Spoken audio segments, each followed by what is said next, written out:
Welcome back to the Nuckhead podcast. I hope you guys are having a good morning. I hope you're having a good week. There's a lot to talk about. There really is. Many things have happened since I last put out an episode, and I guess the best place to start would be the infuriatingly avoidable injury to Brock Boeser. It makes me so mad. Did he get injured blocking a shot, taking one for the team? No.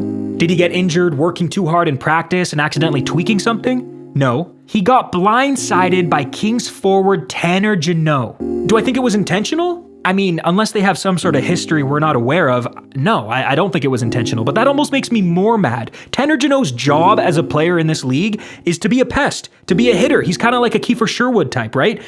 He should know how to hit legally. Oh my God, it just makes me, it boils my blood. However, just like with every negative life throws at us, there is a silver lining here, and that's Jonathan Lekkerimäki getting called up to play his first NHL game in Brock Boeser's spot up on the first line with JT Miller. If you've been following me for, any amount of time, you know how excited I am to see this guy play some NHL games. So you could imagine how excited I was going into Tuesday night's game against the Flames. And he didn't disappoint. He didn't score. He didn't get any points yet, but he looked great. And Tocchet had him out on the first power play unit right away. The second the Canucks got a power play, Lekkerimäki was out there. And he didn't look out of place. He looked good. In fact, he had a great chance to score. I think it was late in the second period, but Dan Vladar made a nice save to stop it from happening. So I think we're going to see a lot more of this kid. And as far as I know, he's playing again tonight against the Islanders. I wouldn't be surprised to see him score his first NHL goal tonight. I really wouldn't. In fact, that's my prediction. I think he's going to. Anyway, today I will be talking to Dave Hall. He's a writer for Canucks Army who focuses primarily on the team's prospects, and he watches every single game, whether it be the AHL, the Swedish Hockey League, the College Hockey League, the NCAA. He watches it all. He knows everything about, well, he probably wouldn't like me saying that he knows everything about the prospects, but he knows a hell of a lot more than I do. So I just asked him about everyone I was interested in, from Jonathan Lekkerimäki to Tom Willander to Max Sasson, Kirill Kudryavtsev, Aku Koskenvuo, I still don't know how to pronounce it, but a Finnish goalie the Canucks have in their system. Koskenvuo. I don't know. Anyways, please welcome Dave Hall.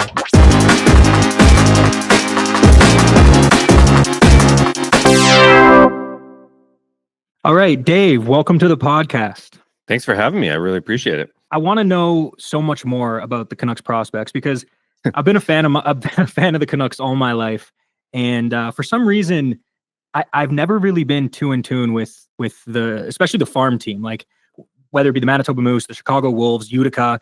I've never really stayed up to date on all that, and now that I'm making these videos and I'm really analyzing the Canucks in a different way than I ever have before, I want to know more about these players. And I did watch pretty closely in the Young Stars Classic and in the preseason, and I learned a lot about some of these guys, but there's quite a bit I don't know much about, and I'd love to hear your thoughts on them. So yeah, sound like a plan? Absolutely. It's it's always something that's kind of intrigued me just throughout my life. I've always just kind of been a prospect guy. So while I've always been a big fan of the top teams in the NHL, I've always been a prospect fan. So no, I'm ready to talk, and let's go for it. Yeah, it must be nice now that the Canucks actually have some decent prospects to be excited for, because for so many years, there was always one at least, but the Cody Hodgson, Jordan Schrader days, those are long behind us now. It must feel good, especially for someone like you who watches them closely like that. Oh, absolutely. And the issue with it is, even when they've had those top prospects, they're usually just right up with the club almost instantly. So yeah, for sure. Keeping an eye on prospects on Vancouver Canucks life, it's been grim, but it's been fun these days. And selfishly, I know that Lekkerimäki is going to be going up to Vancouver at some point, and selfishly, that's bittersweet for me as someone who watches Abbotsford Canucks closely. We're recording this on Tuesday, so this comes out on Thursday. Everyone listening already knows what happened, but what should we expect tonight? What do you think? The big thing is, there's expectations. He's a first round pick, a top 15 pick. He's the top prospect in the organization. So at the very least, there should be some expectations for him to flourish. That being said, he is just 7 games into his season at the American League level. And while it's been terrific, he's been shooting a ton. He's finally scoring goals. He's looked fantastic. But at the same rate, he's also not dominating, to a level that where you're fully confirm that he's going to come up. He needs to be in the NHL and he's going to flourish and score all these goals. Like, I think there is still some growing pains to be had. I did, since we are recording on Tuesday, I did just drop an article at Canucks Army just about what I've seen from Lekkerimäki, just in his overall game. And one thing that you'll see that stands out quite obviously is, he is quite small. He's getting beat out quite easily in the battles, whether it be on the boards or just open ice. Those 50-50 battles that are non-negotiables for Rick Tocchet. He is getting beat out on those. So while I think there is every reason and every right to be excited about him, I think there is I still think there is some marinating to be done, and I think it's a good opportunity for him to at least get in there, see what it's like, get that firsthand experience. And then I wouldn't be surprised if he goes back to Abbotsford and takes all that in stride and continues on his season in the American League. When it comes to his size, I remember when Elias Pettersson joined the team back in 2017, I believe it was, he was also pretty undersized, and it didn't seem to matter all that much, at least at first. And is that more of a coaching thing? Like back then it was like if Rick Tocchet was there back then, would it have been a problem, do you think? Also given like what people were expecting from the Canucks back then too. Like, I guess, is there a parallel you can draw there? Like, that's actually a good point, and you are right that I think the addition of Rick Tocchet, I think, does add another element. Like I said, there's some non-negotiables. I mean, we just saw with Daniel Sprong, there's some non-negotiables in the playing style that needs to be done, and whether that's Elias Pettersson, whether that's Lekkerimäki, or whether that's Daniel Sprong, they need to be done. And so I think it's a good comparison in terms of Pettersson, where, just in terms of the physical elements, like, he I don't want to say he's falling a bunch, but he is getting pushed around out there at times. Not always. And, it's not the end of the world, like at the end of the day, Lekkerimäki isn't a two-way forward. He's an offensively driven trigger man. Like he wants to shoot. He's going to shoot. Everything he does in his game is basically with the goal that he's going to get into a spot to shoot. Like, he's super deceptive. He opens up his hips and he's all around the ice, but the end goal is for him to take that shot. So, while I sit here and say that, he's not the strongest of players, he's still, it's not for a lack of effort. He's still trying out there. He's still going into the spots. He's still doing what he can to hound pucks and, disrupt plays. It's just at the NHL level, it might not happen, and that might be okay. Like if he's scoring goals, it's not the end of the world. But I just, I guess it really depends on how he's going to be utilized. So I think that's going to be the big thing. I think it's a pretty good comparable with Pettersson, though, just in terms of that, bit of a slighter body, not really known for that physical element. I think it's a pretty good parallel, to be honest. And is he driving his line in Abbotsford, or is it more he's getting in those open spaces and they're finding him? Yeah, that's a little bit what it's like. Like, I definitely, and that's what I kind of meant. Like, he's not exactly dominating the play. Like, he's shooting an unparalleled amount. Like, his shot volume is actually, when you actually look into the deeper like guts of it, it's quite impressive. But like you just alluded to, it's not always him going up the rush. And when he is going up the rush, you actually kind of, you wouldn't mind seeing him hold on to the puck a little bit more and not just get off that, like, take that quick shot off the rush that leads to nothing. So yeah, like we would like to see a little more of that. And that's what marinating in the AHL is all about. And so that's why I've been pretty steadfast on the fact that I'm okay with him in Abbotsford. Yes, I write for the Canucks Army and cover them, so selfishly there's that. But I wouldn't be opposed to him just getting out there and scoring a ton of goals in the American League, because there is still parts of his game that do need rounding out. Yeah, fair enough. I really liked watching him in the Young Stars Classic in the preseason. Like, you're right, he wasn't necessarily in the thick of it at all times in the corners, but he clearly has a high hockey IQ, and he's able to make like certain defensive plays with that alone, whether it be getting his stick in or knocking the puck out of the air and like on certain passes or shots. Like, I've seen some cool stuff from him that I really like. But and he's got really good positioning too. Like he's in the right spot most of the time. And so like when you see, you see on his stat sheet right now, he's a -8. That doesn't look great, but it's also, there's a little more to the story, and that's more of a team issue, just not him. So like he's in the right spots. It's just there's just still some growing pains, and that's totally expected. Like he's coming from Sweden as a slighter player, and I don't know. I just think everything that's happening so far is quite expected. So. Yeah, I'm also interested to see that it looks like he'll be playing with Miller tonight rather than Pettersson. I mean, I guess that makes sense. Pettersson's already got Garland on his wing, and they've developed a good chemistry, and Miller needs a winger now that Boeser's out. So it makes sense, but I guess in my head, I was just imagining, a new Sedin's kind of. I mean, I have some high hopes, I guess. The Swedish connection? Yeah, I was kind of expecting that, but, I think that based on what you just said, it kind of seems like that might be a really good fit for him, because Miller is that guy that does a lot of the stuff that you're saying he might not be able to do right now early in his career. So all he has to do is just get open, and Miller will find him. So I'm excited. Yeah. It should be good. I think you nailed it right there. I think as much as I agree that I'd love to see him and Pettersson on that Swedish connection line, I think right now, just based on what we've seen, like I think JT Miller is a really good. It's a really good spot with him or for him. Sorry. Yeah, no, I'm excited, but we should move on because everyone listening knows what happened. Did he get a hat trick? Maybe. But yeah, so I, some of the other players I want to bring up, like Max Sasson, he stood out to me in such a big way in the early games in the preseason in the Young Stars Classic. He's a great skater, and I like that. I mean, my read on him is that he just has this simplicity to his game that's like, okay, the puck's on my stick now. I'm going to skate it towards their net, no matter where I am on the ice. I'm going to get there, throw it on net, or do something. And I don't think it's like a coincidence that 2 of his goals in that time were just shots he threw at the net from weird angles that banked off legs and went in. And I think that's, I could see Tocchet appreciating that kind of play.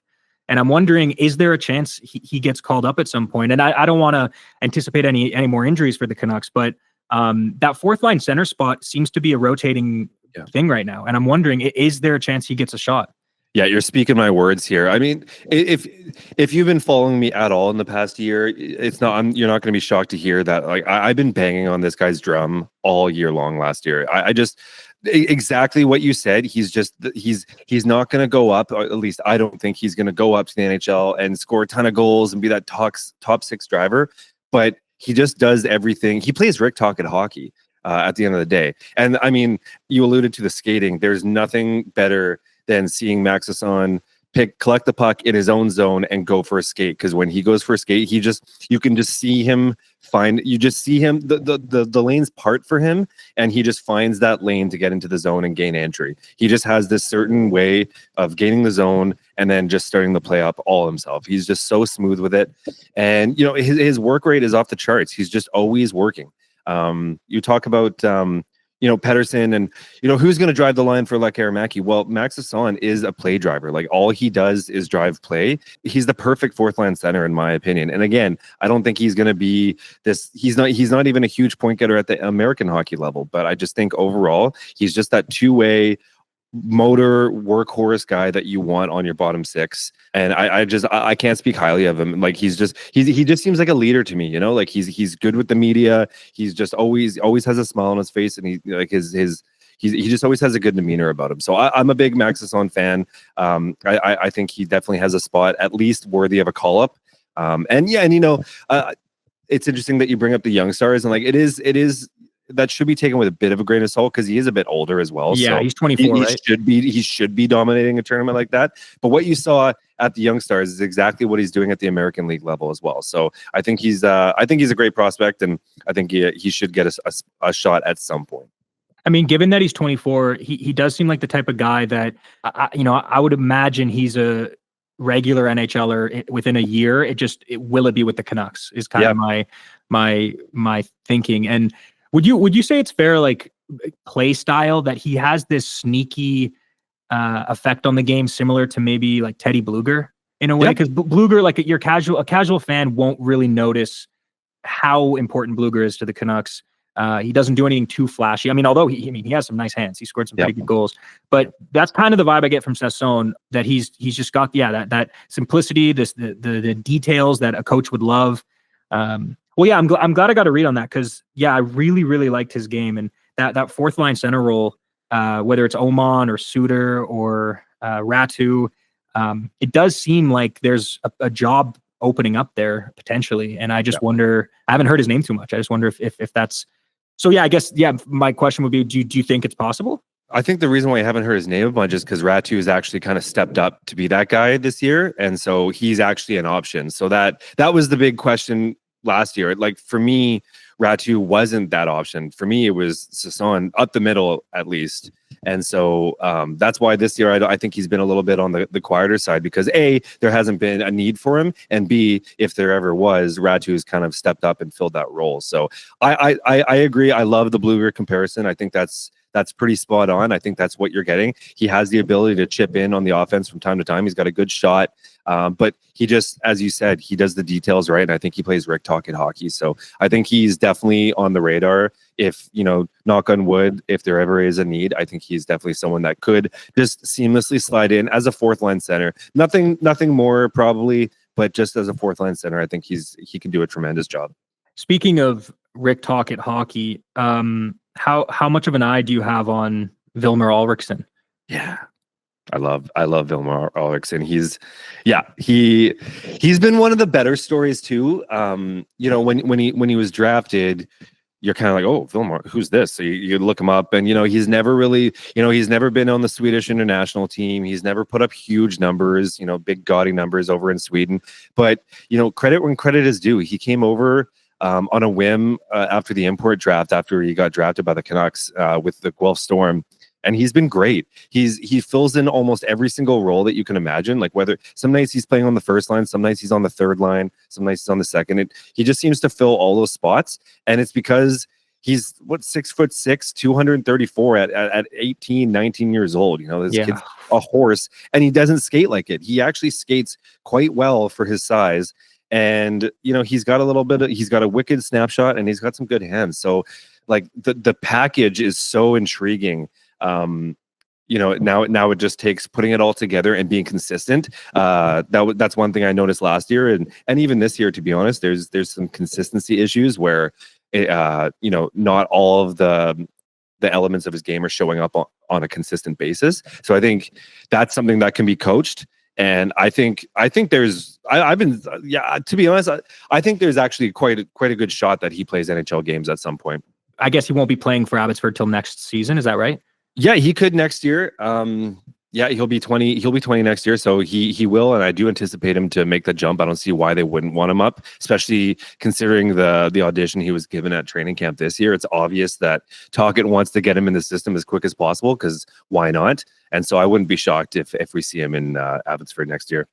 Yeah, what you mentioned about him playing up and down the lineup is definitely something I noticed, again, during the Youngstars Classic in the preseason. It seemed like he was able to make a difference no matter where he was in the lineup. And it wasn't super noticeable. In fact, I think the first game in the Youngstars Classic, it was actually, he didn't play all that well, if I'm remembering correctly. Yeah, but then he finished with the most points in the whole tournament. And I mean, it was only 3, but I mean, still, and yeah, some of those points he got, it showed off his offensive awareness, and his hands specifically, I thought were pretty impressive for, a kid who's 6'6", and I'm excited for him, man. It's really hard not to get so really pumped up for all these guys, because there's more that I want to ask you about. I mean, the other one is Danila Klimovich. He's such an interesting one, because I remember when he was drafted, I mean, I guess you should explain it better than I do, but it just seems like he hasn't really taken the jump that you want him to from year to year. No, you're right. And if it's okay, just to kind of go back just a millisecond to what you kind of referred to there, where it's really hard not to get totally excited about the prospects. Sorry to just kind of jump back, but I did just want to touch on that, because I think that's a great point. Like, that is the tricky element to covering prospects.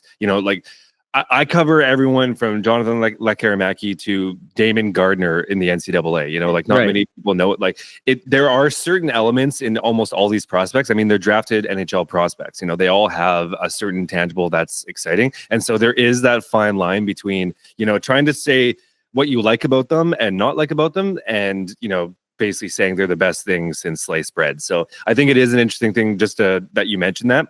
But anyways, I just kind of wanted to quickly touch on that. But going to Klimovich, I think the thing with him is it needs to be taken with a big grain of salt, because last year, this is me speculating, but there was quite a disconnect between player and coach. It's very clear that he did not like Colleton and Colleton did not like him. And so while there was some injuries in the mix, there was a lot of healthy scratches. When he was in the lineup, he was playing fourth line minutes. For some reason, he wasn't on the power play. And if you have a trigger man like Danila Klimovich and you're not using him on the power play, there's just clearly something going on. And so, last year was just a write-off in every way, shape, or form. There's just no way to sugarcoat it. Even when he was in the lineup, he just seemed disinterested and he just wasn't playing the type of, I guess I'll say, water bug type of hockey that he's used to playing. Like when he's at his best, he's shooting a ton and he's getting under players' skin. That's just what he does. He's an agitator and he shoots pucks. And last year, he wasn't doing any of that. And so last year was a big hit on his development. But this year, go figure, he's actually getting the minutes and he's actually producing. Now that Lekkerimäki's out of the picture, he leads the team in points with 4-4. He's second on the team in shots, one behind Lekkerimäki. So he's shooting a ton. He's averaging a hit a game, which again is not much. But if you saw him last year, it's just there's no parallel. I think he averaged about 8 minutes a game last year. This year he's back up to 16, where he should be. Wow, 8? Yeah. Oh yeah. Wow. It was not good. It was, like I said, he played 24 games. I think that 24 games is very, very I don't even know if he played in some of those games, like he was officially dressed on the roster, but the whole season you're just like, where is Klimovich? Where is he? What's going on here? He wasn't on the power play, which is just crazy to me, because if you've seen his 4 goals this year, all 4 of them are absolute snipes from his shot. Like he had one in the preseason or in the Young Stars Classic. He has a nice shot. Oh, it's one of the best. Like, it's not Lekkerimäki esque, but it's up there. It's definitely one of the best, and that's what he was drafted for. He's a shooter. He scores goals, and that's what he's put there for. There's definitely elements of his game that drive you crazy. Like at least multiple times in a game, to be honest. He makes some egregious IQ plays where you're just like, whether he gives up the puck or just takes an unnecessary shot or just something like that. He's typically doing something that drives you up the wall, which is why you can kind of see why someone like Jeremy Colleton, who is somewhat fighting for his job, was a little down on his game.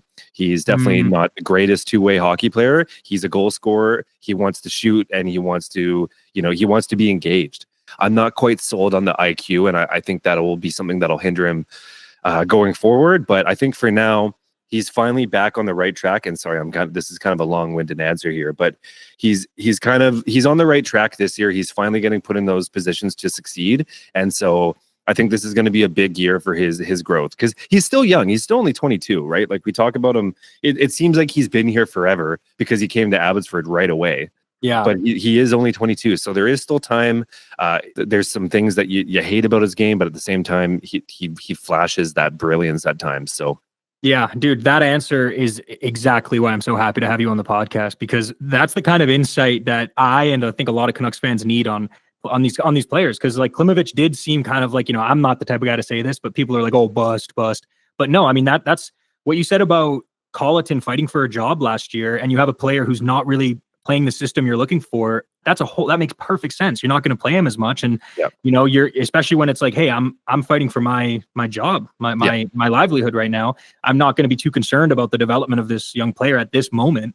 That makes sense. And also, I mean, it sounds like he's on the road to becoming quite the talk it type player. Based on, I mean, minus those IQ things you were talking about, but like hit a game, shooting the puck, he's big. Like I mean that they have a pretty good system going right now where they've got Malhotra teaching these kids a similar, if not the same style and system that Talkit is, right? Yeah, this is something new that I think we're all getting used to. The actual coordination that's going on within the system is something that, it's I don't want to say it's rare, but I don't think it happens too often where you have just from top to bottom the system finally on the right page and actually trying to implement the exact same structure. And then you got guys like Daniel and Henrik Sedin that are coming back and forth, like getting firsthand touches on all the players within the entire system. Like, I think that is quite rare, which is why it's even crazier that, Abbotsford wasn't a thing as of just a couple of years ago. Like, the fact that their American League team was in New York is just bonkers to me, because this is what happens when you have a team that's just down the road. You get this hands-on experience, and this new regime comes in, just basically wipes house and comes in and picks the guys that they want and that are on the same page. And while Malhotra, the team has obviously struggled a bit defensively out the gate, so there's going to be some growing pains because he's a first-time head coach. I think long-term, it's just fantastic. And then now it's just going to be a flood of, we've got like you mentioned, Alriksson, he's going to come in next year. We've got Sawyer Mynio coming in. Like, you've got all these kids that now are going to be from start to finish in the system, working with a team that's cohesive with, the Vancouver team. So I think it's really exciting. And I think, I think Malhotra has been good for Klimovich so far. So when you say that's rare, do you mean within the context of the Canucks history, or do you mean just in the NHL in general? Both. I mean, like you look at mind-blowing to me. It seems like the right way to do it. Well, I mean, like, take the old Abbotsford team, for instance, the Abbotsford Heat. That was Calgary. So even though that was still close, you're still a plane ride away from, you can't send a Daniel, a Matt Stajan, who I know is their skill guy right now. You can't send him down the road to go work with the guys. Like, now they're in Calgary, so now they have it. So like it's slowly becoming a thing where, their affiliates are closer to home. But in most cases, it was just kind of, okay, who can we sign as our affiliate? And they were kind of swapping. There's some teams that had long-term affiliates, but there was a lot of teams, even to this day, that are still just trying to manage just signing whoever they can. I'm kind of having a brain fart on who it was, but I know Florida. I think it was Florida and it was Springfield. I can't remember who the other NHL team, but they were sharing. It might have been Chicago Blackhawks, but regardless, they were sharing an AHL team last year. So, wow. Yeah, so like it's not that common. It's becoming more of a thing, but it's not that common to have like that cohesive of a group, for sure. So and with the system too, like regardless, like back when the Canucks had Utica as their farm team, was it also rare for the coaches to be trying to implement the same system?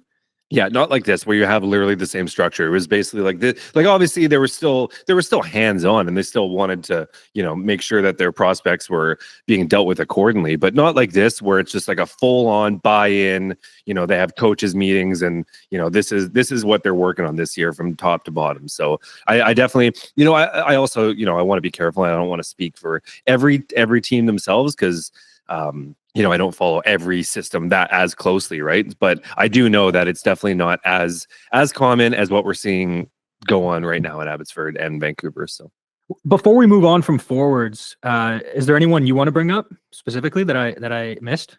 To be honest, you brought up Alriksson. He's kind of been my quote unquote my guy. I've been pretty high on him for a while, and I think he's on the right track. I obviously there's guys like Anthony Romani and Riley Patterson in the OHL. I think they're quite exciting. Romani, obviously, right now he broke his clavicle earlier in the year, so he's out quite long term. But I really liked what Riley Patterson has brought to the game. All long shots, fourth line or fourth round up kind of guys. But, those are my kind of favorite people. Like, to be honest, last year, people kept on, they were bugging me about it, but I was really high on a kid named Ty Mueller. Oh, yeah. He looked good in those games I was watching too. Yeah, that's because he is good. He kind of, but the thing is no, who's Ty Mueller? Like, he's a double overager that was drafted in the fourth round. Okay, he's 21 years old. Like, who cares? But when you watch his game, like, the thing about it is, it's not just me. It's clearly there's something that this new regime sees in him, because why would they take a 20-year-old double overager? They take him in the fourth round, not the seventh round. They take him in the fourth round.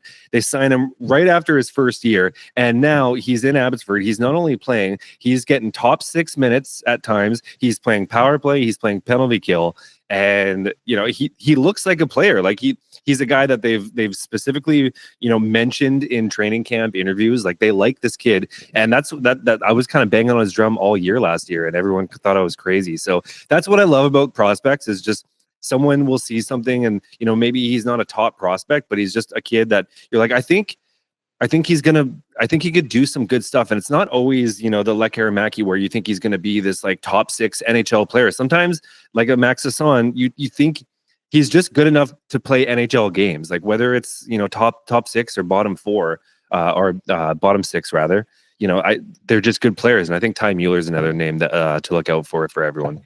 I'm glad you brought that up, because this is two things about that. So what I made a video about the Young Stars Classic, and then I made a video about the preseason all in one. So I went into both of those, specifically the Young Stars Classic, with a focus on certain players I wanted to talk about. And they were the kind of the big names, because I didn't know all about these other guys, and I didn't want to act like I did, right? So I was kind of focused on Kudryavtsev, I was focused on Lekkerimäki. And I was watching the highlights so closely, watching the games, taking my notes. And so many times I was like, oh my God, who's that guy? Okay, yeah. Oh, it's Mueller again. Yep. Seriously. Yep. And so I was like, okay, I'm not going to put that part in the video, because I'm trying to focus on these players. He was kind of like demanding attention. He's fast, and he keeps possession of the puck. I've noticed too. Like, he'll get it and he won't just let go of it right away. He'll wait to make a play. And again, I'm going on a small sample size, but yeah, no, that makes sense. He looks good. The second thing I was going to say about that is the thing about players like that. And when you mentioned that Ty Mueller was a double overager, eventually at some point that becomes a positive in my mind. Like, especially someone like Arshdeep Bains. It's like, oh, you're telling me he wasn't drafted in both WHL drafts and he wasn't drafted in both NHL drafts, but he's still signed by the Canucks. Like, to me, that means more to me, because it's like, oh, this guy never gives up. Like, he is determined to reach his goal, to get to where he wants to be. Like that, it kind of flips. Like, originally it's kind of, yeah, okay, you can argue, oh, maybe they're not as good as they look, but then at some point it flips. And I feel like, actually, you know what, while we're on forwards, I might as well ask, like, what's a reasonable expectation for Arshdeep Bains, would you say? Yeah, he's difficult to peg, to be honest, because like even last week he goes down to the American League, and like there's a reason why he was an AHL All-Star last year. Like, it shows. He stands out. The second he goes down last week, he gets a goal and 2 assists, and like his goal was beautiful. Like he's at the American League level. He's an all-star. He's fast. He works hard. He's skilled. He's all the things that you want. And so last year, before he actually made his debut, like it was just a no-brainer that he was going to play in the NHL at some point in the year, because he was just so good. And we saw it again last week, and it hasn't really clicked at the NHL level. But at the same time, I'm also not very shocked. Like, if you look at his history, you've kind of alluded to this already, but if you looked at his history, he was slow out the gate in almost every single level. Like, it takes him some time to kind of marinate and, gain that experience and see what it takes. And then he kind of just pops. And yeah, it's been a pattern, I've noticed. It's absolutely a pattern. And I think there's an issue where there needs to be a longer leash, in my opinion. Like, there's a lot of pressure on him as well, and so I don't know, like, I'm not saying he's going to be a top 6 player. He probably won't. Like, I've always kind of saw him as a middle 6 energizer kind of player. And so, I don't think he's going to be this like insane scorer at the NHL level, but I also think as you said, he does provide a service. And, there is something to be said about the plug and play guys that, will just play hockey. And so, yeah, it hasn't clicked at the NHL level yet, but I'm not ready to write that off by any means just yet, because there is a player in there. I've seen it. I watched him at the American League level way too much to not believe that there is a player there somewhere. It just needs to be untapped a little bit, Yeah, I'm definitely interested to see how he can adjust to the NHL level. And the highest hope I have for him is that he'll do the same thing he did in the WHL that he then did in the AHL, which is put up a pretty regular season, nothing crazy, and then come back and lead the team. And then in the WHL led the whole league in points. Oh yeah, third season. That was crazy. Let's move on to the defense then. This one is interesting because there's all this talk about the Canucks being in the trade market for one of these D that may or may not get moved, whether it be Byram or Severson or Anderson. And I'm questioning, like, is the answer potentially in the Canucks system? And could you see like a guy like Kudryavtsev making an impact at the NHL level? I think so. Obviously, the only reason why I'd be a little hesitant is like, yeah, he transitions to the other side pretty seamlessly, to be honest. Like, you wouldn't even be able to tell. It's just, that is a big ask for him at the NHL level right now. So I think right now going up to the right side, I think might be a little bit of a just a little too much to ask for a kid. But at the same time, if there's anyone to put that on, it's him. The kid is just like, he's got such a good head on his shoulders. He's a really good kid. And so I think he'd probably just take that assignment and utilize it. But just in terms of him, whether it's on the left or right, I definitely, like, obviously he's a bit on the smaller side, which historically hasn't always worked out for players of his stature, unless he's, putting up, gaudy numbers, which, he probably won't do at the NHL level. But overall, as a defenseman, he's just so smooth. Everything he does, he's very calm and composed. He doesn't seem to get fazed by pressure. And his first pass, his vision to get the puck out of the zone is one of the best you'll see. Like right now, he's probably, I don't want to get too hot take-ish here and say he's the best puck mover on the back end, but aside from Willander, who's been in and out of the lineup this year, I'd say Kudryavtsev is up there for one of the best puck movers on the back end in Abbotsford. So. And he's only 20 and 7 games into his AHL career. So I think that the sky's the limit for him. I think there should be high hope. That said, that high hope probably caps out at about, third to maybe fourth to sixth defenseman.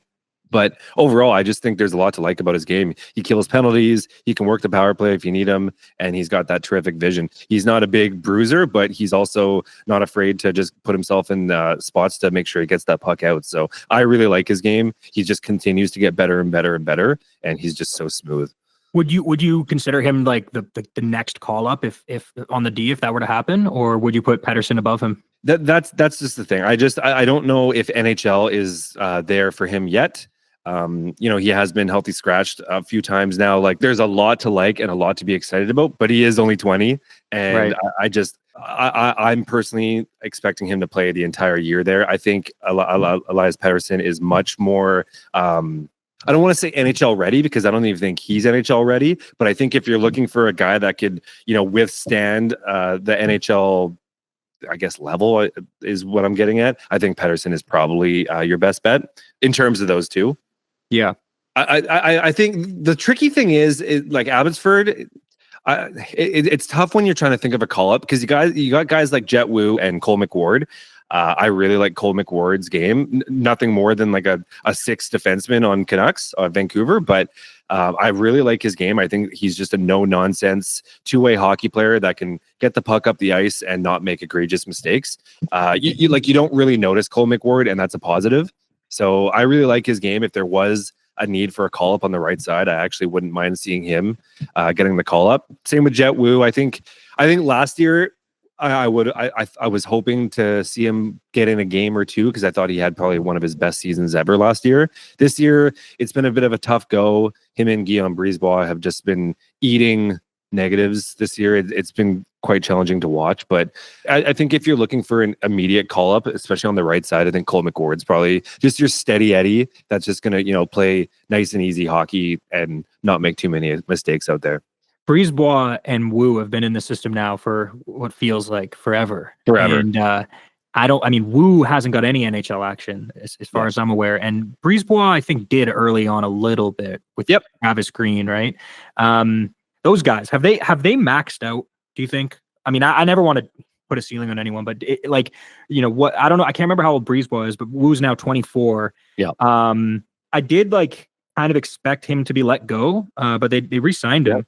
So, I mean, maybe they do see a pathway to the NHL for him. What do you think? Like, how does he look? Because he's somebody that I've known his name, like I said, for, I guess 5-6 years now. And no idea the type of player he is for the most part. Well, he's kind of had to reinvent his game, to be honest. Like at the junior level, he was a point getter. Like he was in the 60s, I believe, and with Moose Jaw. But yeah, so he was a point getter. He had to completely reinvent his game. So like now he's just he's a shutdown guy. Yeah, he's he can move the puck. He's good on the power play, but I think going forward, like I don't want to use the word maxed out, but I definitely think if you're calling Jett Woo up, it's because you just want a presence on your third line that's going to kind of muck it around a little bit, throw his weight around, not take crap in front of the net and, drop the gloves from time to time. So, while I don't want to, say he's maxed out, I think it's fair to say at this point, he's probably a tweener, like he could be a call up. I'm not really Yeah, I'm not really banging the drum for him to, play significant Vancouver minutes. But then again, it could be just, a plug and play guy. If you need some quote unquote truculence on the back end, I think he's a good option. But that's why I like a guy like Cole McWard. I think there's a little more to give for Cole McWard than Jett Woo. Like I said, he's a good skater, good first pass, just no egregious turnovers, just your steady Eddie back there. So I like him a little bit more in terms of the depth chart. And for Brisebois, I hate to rag on him because, you got to love the story. He's been here for as long as Brock Boeser, he's pretty sure at this point, he's the longest standing drafted player in the system. And, he went through a really tough time last year. He had some head injuries and, it's just been a tough go. So you love to see him get back on the ice, but I'm just not sold on him really becoming anything. I think he's now just, that AHL journeyman that could, if you really need him in a pinch and you don't want to call up some of the young kids, you can probably call up Brisebois and put him in a game or two. But I think that's probably what you're looking at here. Yeah, and that's an important role too. Like you're Totally. right. Maxing out's not the right term because having a guy like that. I mean, just look at how important Juleson has been over the course of last season. So having a guy that can step in, and Friedman really surprised me last year. He looked really good in the preseason. It looked like his skating got better or something, or he was more confident. Like he stood out a lot too. So. And Friedman looks, sorry to interrupt you there, but Friedman has looked elite at the AHL level. He comes down to Abbotsford and he's their best defenseman. Like it really just goes to show. It's the same with, like we talked about with Arshdeep Bains kind of struggling to make that leap. It just really goes to show how big that leap from the AHL to the NHL is. Because Mark Friedman looks phenomenal before his injury. He looks phenomenal. Brandstrom was basically Wayne Gretzky on the back end. Yeah, I saw some of those highlights. Holy, it's he looked ridiculous. Like Quinn Hughes out there too.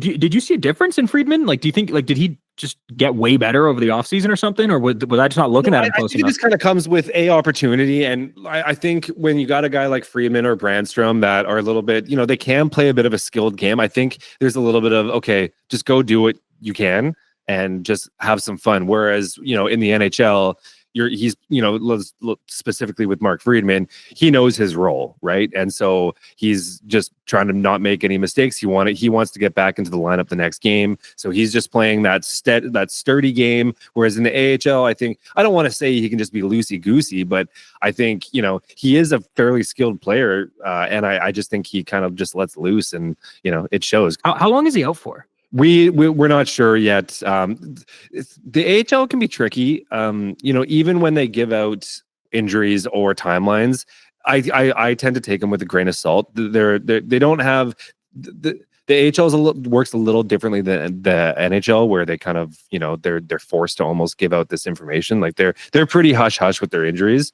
It's quite frustrating, to be quite honest. But yeah, so I'm not totally sure on how long he's supposed to be out. So. You mentioned him before, and this is a guy I really need some insight on because I really know nothing at all. Sawyer Mynio. Yeah. What I hear a lot of people, especially you, like you really have been hyping him up. You've hyped him up. Like the reason I'm excited about him is because of what you've said, and that's basically all I know. What can we expect from him? Like what kind of player is he? I'm trying not to build him up as this he's going to be a top pairing defenseman and he's the savior, like Sawyer the next Quinn Hughes. Yeah, exactly. Like not even close. Like we're still talking about, probably likely a bottom four guy. But there's just a lot to like about his game. He kind of brings everything, and he's just kind of a kid that you can root for. Like he's not the biggest guy, but he's as aggressive as you can imagine. Sometimes in a bad way. Sometimes he gets a little too overzealous and takes some egregious penalties. Like even when whether it be at Young Stars or actually even going back to development camp at summer, I remember hovering right above him at UBC there, and he's getting into it with some of his teammates that they're just doing a little drill, and he's hacking away, and the guy looks at him. I can't remember who it was, but he after the play he was looking at him like, dude, like what are you doing? And Sawyer Mynio's cussing him out and doing all, like he's just so aggressive, and I love that about him. He's at all costs he's just doing what he can to make sure that he's shutting you down. And that comes with not a huge package. Like he's not the biggest guy, but he takes time away very quickly, and he really just doesn't want to let you go to the net. So I just really love that side. And then on the opposite end, he's got a wicked shot. I don't know if you've seen some of the one-timers or clappers that he has, but he's just got this release that we didn't actually see a lot of it in training camp, but that's obviously because, he's trying to reel it in and, make sure he's not making too many mistakes. But at the WHL level, he's got an elite release. And so he's just got that two-way element. And to top it all off, he's a fantastic skater. His edge work is phenomenal.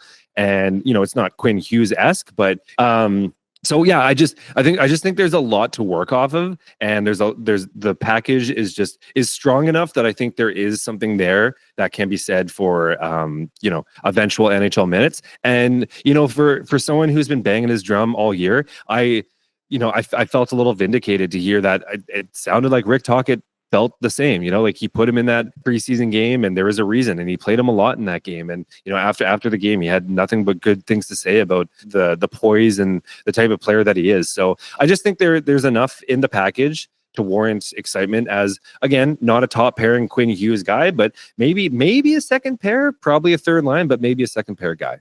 And he's a left shot, right? He's a left shot. Yeah. Yeah. I like what you said about his feistiness. Is he a fighter as well? No, and that's the thing. Like he's not a fighter. He's not a big guy. He's just aggressive. He just has this killer instinct in him he just doesn't want to let you get to the net. I feel like I'm going to like him then, because that's one of my favorite things about someone like Nils Höglander or even Connor Garland. Like they're just they're not the biggest guys, but they will cause a problem because the other team just hates playing against them. Would you say like Sawyer Mynio has that? Like he'll get attacked from time to time just because he's playing well. Like I said, I brought up development camp. Like we're talking about development camp, and he's slashing guys on the shin pads like in a drill and just pushing them to the side, and the guy's literally looking at him like, dude. Like, give me a break, man. Like, we're doing a 3-on-3 drill here. And he's like, I don't care. You're not getting my net. Like, I imagine that's a good type of player to have on your team, like, especially in development camp or training camp or just regular practice, because it forces everyone else to kind of raise their level of intensity too. Yeah, no, I think so. I think so. And so, I don't expect him to be in the NHL next year, maybe not even the year after, but I do expect him to be in Abbotsford next year. And I think the one thing that I will caution is that, as I've said a few times now, he isn't the biggest guy. And I think he even laughed about it when I asked him about it at Young Stars, about he did get into a single game at the very end of last year in Abbotsford.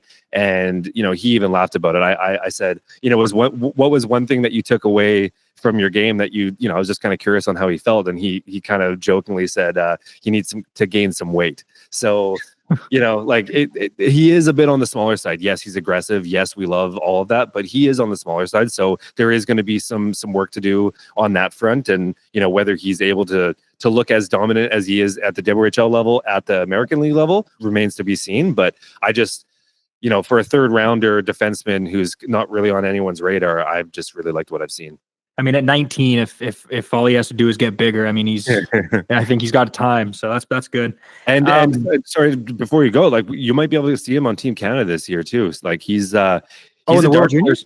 Yeah, he's a dark horse to make it on that Team Canada. In the World Summer Showcase, he was actually lined up with Zane Parekh for pretty much the whole tournament, and so they're going to have a lot of offensive firepower on that team, and they'll need a shutdown guy. So he might be on the outside looking in, but I think there's a pretty good shout that he's, if not the 6th, the 7th defenseman there. So that's interesting. I don't know. I forgot about the World Juniors there. I want to come back to that. Yep.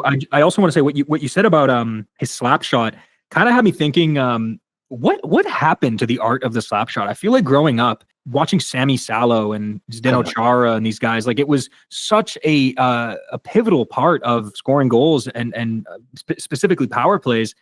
I know, obviously, you got your one-timers still. You got the left or right face-off circle one-timers that Petey used to do a lot, and people like Ovechkin are famous for. But like maybe it's just the Canucks, but like where did that go? Like I know Hronek's got a bomb, but he doesn't really let it fly very often. You bring up a good point, and you know what? It's a timely one too, because I think it was just last night I saw on my Twitter the NHL posted just a highlight package of Shea Weber highlights. Oh yeah, Growing up, Shea Weber was my favorite player. Like, it's such a random because I'm not a defenseman, but Shea Weber, I loved Shea Weber growing up. And so you remember when he slapped the puck through the net? Through the net? Yes. And they didn't have that highlight on the package, I guess, because it was international, so they can't. That's why. But that's the first thing I thought of is I can't believe they don't have the shooting through the net clip. But basically, it just kind of brought me back like, man, his shot was just so powerful, and it was always a clapper. Like, there was no wrist shots being taken. It was always a slap shot. And so it's funny that you bring that up because I literally just saw that last night. But I agree. You don't see it very often.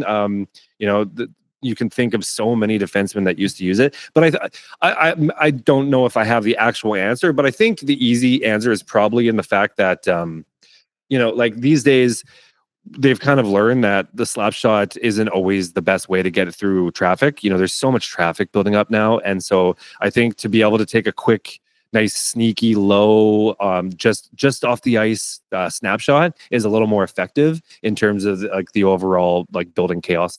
So, that's the only thing I can think of. Other than that, like you are right. There isn't a lot of slap shots being had. Like even Lekkerimäki, I've been watching him for so long, and he's got this just wicked snapshot. Like his isn't even a wrist shot; it's one of those snapshots. But you just don't ever see him take a slap shot ever. And interesting. It's like the analytics part of the game almost. Maybe it's just they figured out. The actual thing. Maybe they lead to more turnovers than anything else. Yeah, and there's a lot less accuracy with it, so that leads to some turnovers just by missing the net and then ringing around. Right. It's an interesting point. I never really thought about it, but I guess it is kind of gone with the dodo. I mean, if you could really get good at it and get accurate with it, that'd be such a lethal type of player to have on your team, especially on the power play. Because my thinking is like, I always hear, the so-and-so are looking for, a puck moving defender who can get shots through traffic. And I'm thinking like, yeah, that's good. Like you want a guy like Hughes that can juke someone out and get a wrister on net that can be tipped. Absolutely. That's huge. But I'm thinking back to the Sami Salo, Shea Weber days where it's like, yeah, get a guy who, if you try blocking the shot, you might die. That's how to get a puck through traffic in the old days. But then on the opposite token, I guess like thinking back now, you got the brain kind of flowing, and I'm thinking like then you got a guy like Erik Gudbranson. He might be the case in point of why people stop taking slap shots because he's got a very one of the hardest slap shots in the game, but he never hit the net. Right. So, like I said, that kind of goes back to my accuracy thing where I think maybe defensemen just realize that they have a much higher percentage taking a lower snapshot to get through traffic than just a sporadic clapper that you don't even know if it's going to come anywhere near the net. Yeah, that's fair. That makes sense. Unless you have any more to talk about, I think the last defender I want to bring up, I mean, seems obvious, is Tom Willander. I mean, and he's someone that you tell me if I'm wrong here, but I could see maybe, depending on where the Canucks are in their season, maybe getting some games this year at the end of his college season. Is that possible? Oh, absolutely. It's possible. Yeah, to be honest, like you said, kind of depending on where they are in the standings, I think it's probable, to be honest. Whether that's just a few games at the tail end of the season to see where they're at, if they've clinched a playoff spot and they're just kind of, they're not even fighting for any divisional anything, if it's just a nothing game, then yes, I see him getting into the lineup. And if it's just a game, if they're just out of the playoffs, then yeah, I definitely see him. If they are in a hunt for something, I could still see him getting a game or two just to see where he's at. I mean, the worst case scenario is that he blows it and you just don't play him. But I think he's shown enough that I don't think he's going to just completely blow it. So I think thinking he's going to get into a game at the end of the season isn't egregious at all. And I mean, regardless, I firmly believe that he will turn pro. So whether it's in Abbotsford or in Vancouver, I think you will see him at the end of the year. Yeah, you had him back in August. You had him ranked number 2 in your top 20 prospects, right? And yes. That's pretty high. And what do you think we can expect from him? Because like we talked earlier about not getting too excited about these guys. I'm it's too late for me. Like I'm pumped about this kid. Like the fact he's also a right shot, and we already have Quinn Hughes. I mean, that's a daydream and a half for me. What can we expect? Well, you can expect elite skating. I'll never forget the first time that I saw Quinn Hughes live. I live on Vancouver Island, and so I went to the World Juniors, and I remember seeing Quinn Hughes versus Kazakhstan, and I remember just like I don't think I've ever seen skating like that, like how Quinn Hughes skates. Yeah. And I don't want to put him in that echelon of Quinn Hughes, but I mean. It's special. He's extremely noticeable skating wise. Like he's elite. He's an elite skater. Yeah. Whether, like I said, Quinn Hughes is just on another level, so I really don't want to put him up there, but he's definitely in the upper echelon in the NHL already of like skaters. He's very talented skating. So right away, that's the number one thing. There is a lot to be excited in that. Like a defenseman that can skate like that on two lines in the NHL is quite something. So right off the bat, that's the big thing. And you talked about the fact that you like shutdown guys. Well, he's just as aggressive as Sawyer Mynio. Like he's kind of one of those guys that just kind of he does it at all costs, but he doesn't want to get you to that net. So whether it's shutting you down right at the blue line, and if he misses you, he's coming for you right, like he's on your tail, and he's going to use his skating to catch up with you and force you out to the outside. And in front of the net, he's a bastard. He's just a jerk, and you love to see that as a shutdown defenseman. No matter what, you're getting a very good skater, a very good shutdown defenseman. There are some questions on the offensive side. I'm not really. Well, I mean, not. I want to be careful here because I also like not incredibly. It's not like I think he's gonna he's not terrible. There's just his decision making with the puck isn't always fantastic. It actually has gotten a lot better this year. I think he's gotten a lot better this year at pretty much all the things that I was hoping to see a little more for him than last year.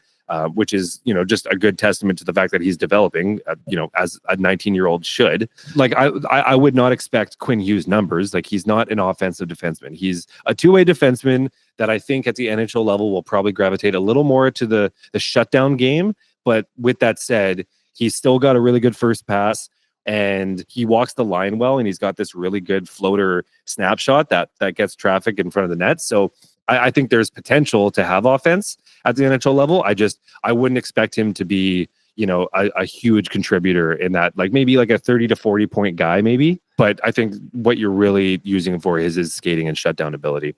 Yeah, the one thing that I did a little segment on him in one of my videos, and when I was researching, one of the interesting things I found, absolutely, he's got that shutdown game, which you want in a defenseman. But what I found interesting was that I think it was just up until a few years before getting drafted, he was playing forward.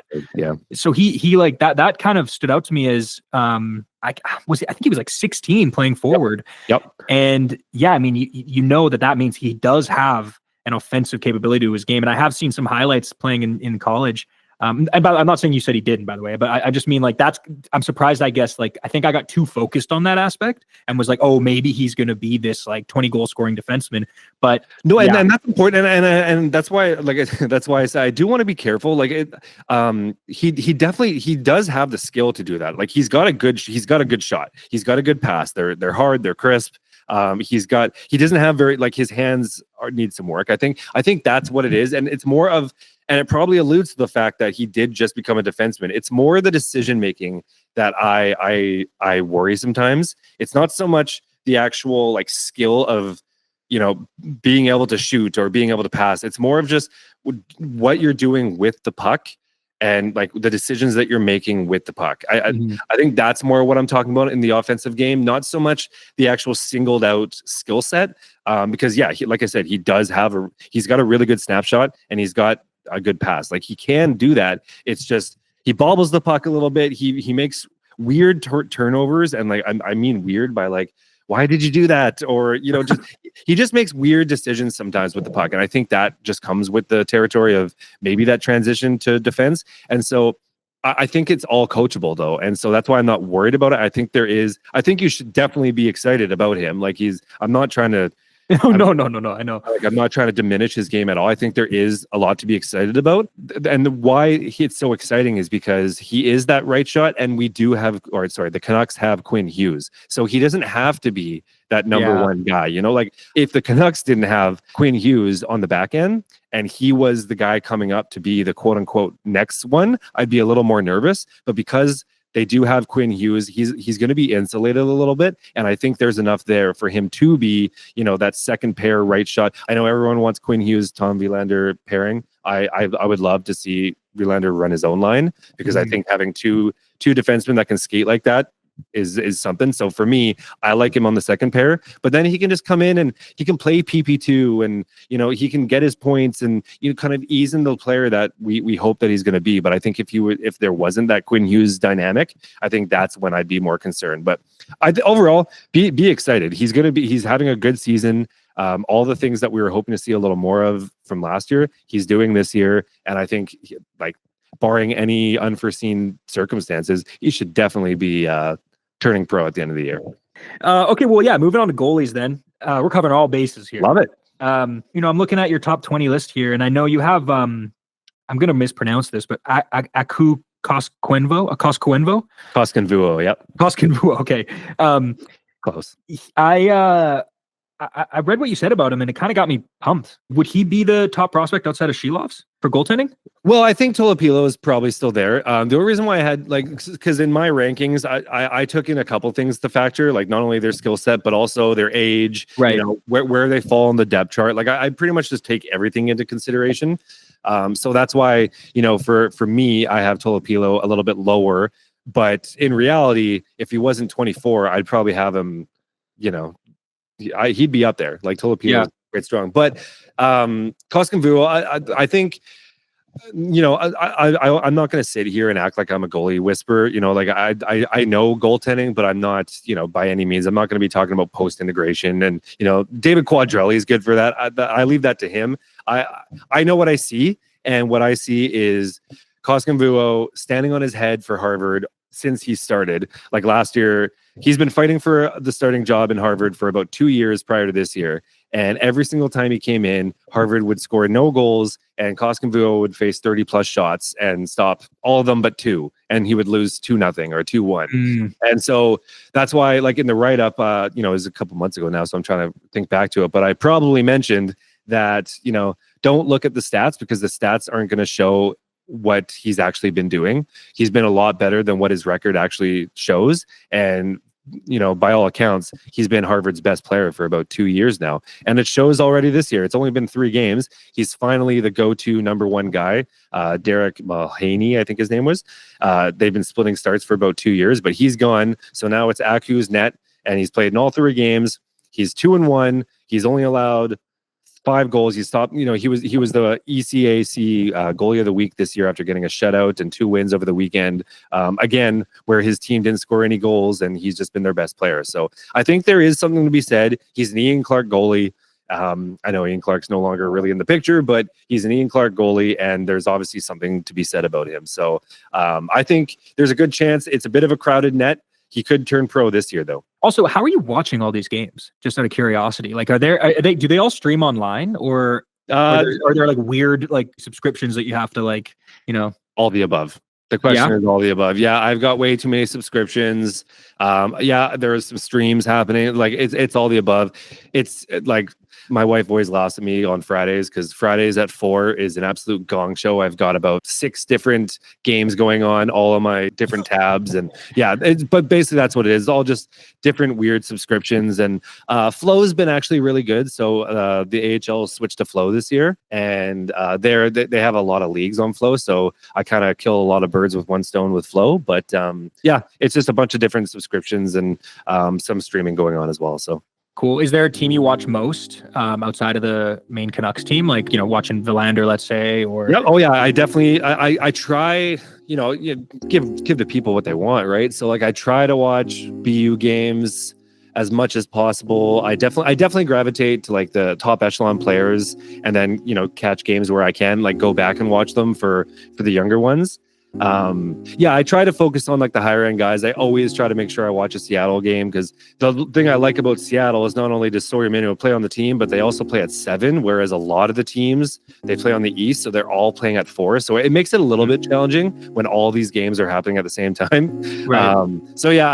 I kind of pick and choose. Sometimes if I've watched a lot of Willander, then I'll switch it up and I'll go watch Alriksson and Patterson play side by side, and I'll just kind of watch those 2 games. And to be honest, there's no, basically, long story short, I have no real answer. It's just a gong show, and I just watch as much as I possibly humanly can throughout the week. Nice. Well, thank you for doing this, man. You gave me tons more knowledge than I had prior, so that's I'm very grateful for that, and I'd love to have you on again soon. Anytime, man. To see how your top 20 changes throughout the season.